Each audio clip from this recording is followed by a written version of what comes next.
Hi అందరికీ. ఈరోజు అయితే మేమైతే పోచమ్మ తల్లి గుడికి వెళ్ళి మొక్కు తీర్చుకున్నాము. ఇంట్లో దీపం పెట్టేసి ఇంకా మా చిన్న తల్లి కాళ్ళకు పసుపు పెట్టేసి నేను కూడా పెట్టేసుకొని పోచమ్మ తల్లికి అయితే ఇట్లా మంచిగా నిండుగా రెడీ వెళ్తే చాలా సంతోషపడుతుంది అంట. ఇంకా తర్వాత అయితే గుడికి వెళ్ళడానికి నేనైతే బెల్లం అన్నము, పసుపు, కుంకుమ, టెంకాయ అన్నీ సదిరి పెట్టేసుకున్నాను.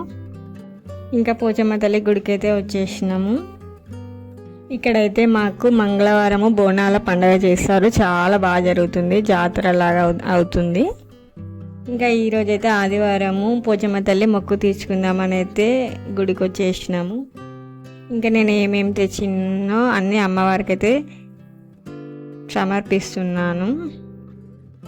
ఇంకా తర్వాత అయితే అమ్మవారి దీవెన అందరికీ మంచిగా ఉండాలని మనస్ఫూర్తిగా కోరుకున్నాను. ఆ తర్వాత అయితే పోతురాజు దేవుని అయితే దర్శనం చేసుకున్నాము. మా మొక్కులైతే ఇలా తీర్చుకున్నాము. కూడా ప్రతి ఆషాఢంలో ఇలాగే వెళ్తారా? తర్వాత అయితే నేనైతే ఇంటికి వచ్చేసి bagara rice and chicken fry చేశాను. చాలా అంటే చాలా ఇష్టంగా తింటారు bagara rice with chicken fry. ఎంతమందికి ఇష్టమో కామెంట్ చేయండి. ఈ కాంబినేషన్ అయితే చాలా అంటే చాలా బాగుంటుంది. మేమైతే ఈ సండే ఇలా జరుపుకున్నాము. ఓకే అండి, ఈ వీడియో నచ్చినట్లయితే లైక్ చేయండి, షేర్ చేయండి, కామెంట్ చేయండి, సబ్స్క్రైబ్ చేసుకోండి. Thank you for watching.